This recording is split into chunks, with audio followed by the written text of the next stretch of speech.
Chickens in the neighborhood.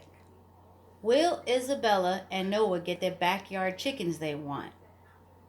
Noah got up from the couch, dusted the cracker crumbs off his shirt, and headed for the door. He opened it to find his sister standing there grinning at him. "What's going on?" he asked, raising his eyebrows at her. "Did you forget your key or something?" "I couldn't open the door," explained Isabella, holding up her hands to show her brother that they were occupied. In one hand, she carried a canvas bag bristling with books. In the other was a plain brown paper bag with the top folded over. "What's in the bag?" asked Noah, taking it from his sister. He peeked inside and was surprised to find more than a dozen eggs nestled into several handfuls of wood shavings. About half of them were light brown, some with speckles, and half were a pale of greenish blue. "Where did you get those?" he exclaimed. "I've never seen blue eggs before." "I went to Claudia's house after school to see her chickens," said Isabella. "Her family has 7 chickens, and each one lays an egg a day, so they have entirely too many eggs most of the time." "And you should have seen Hazel and Annabelle run," she added.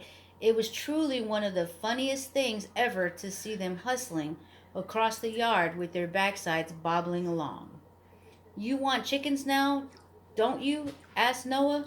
"I'm actually pretty sure that Mom and Dad will think it's a good idea, in terms of being a learning experience and getting back to the earth and everything. But I think we're going to have a problem with the neighborhood association." In her excitement, she had forgotten about the governing body of the dozen or so streets that form the Sardis Creek subdivision. There were restrictions on what color you could paint your front door, what you can plant in your yard, and what color the curtains facing the street could be. Isabella suddenly felt quite certain that there was no way that she and Noah were going to have any chickens of their own anytime soon. That evening at dinner, Isabella and Noah told their parents about Isabella's afternoon experience with Claudia's chickens and their worries about the neighborhood association. "I even stopped at the library on my way home," lamented Isabella, half-heartedly scooping up a bite of mashed potatoes. "I have a whole bag full of books on raising backyard chickens and building a coop," she added, slumping in her chair. "Okay, okay, don't give up yet," commented Mrs. Burlingham. As Noah had predicted to his sister, their parents immediately jumped aboard with the idea of raising chickens. "I think that you should at least give your idea a chance," she added. "How could you present this to the association so they'd say yes?"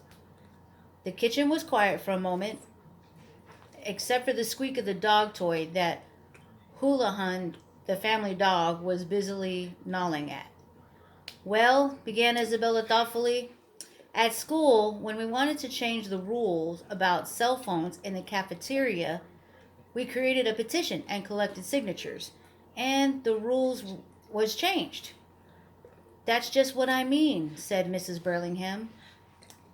"I think that collecting signatures of residents of the neighborhood is a great place to start." "We could compost the old chicken litter and use it for the gardens in the common areas," added Isabella, scooting her chair back. "Can I be excused? I have a lot of work to do."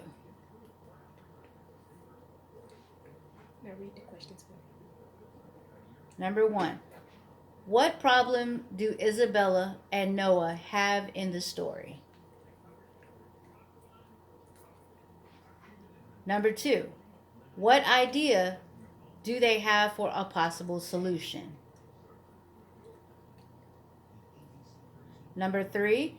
Why do Isabella and Noah think that the neighborhood association would not allow them to have chickens? Okay. Number 4. In paragraph 8, what does restrictions mean?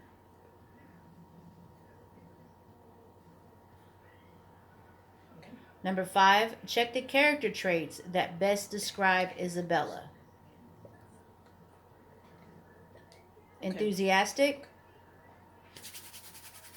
competitive, immature,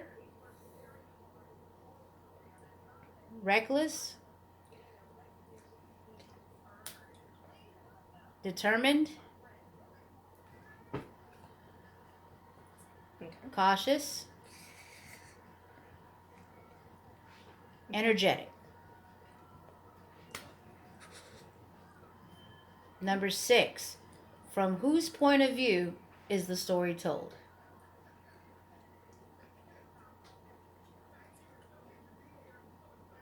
Okay. Number 7, reread the first sentence in paragraph 10, and what does it tell you about Mrs. Burlingham?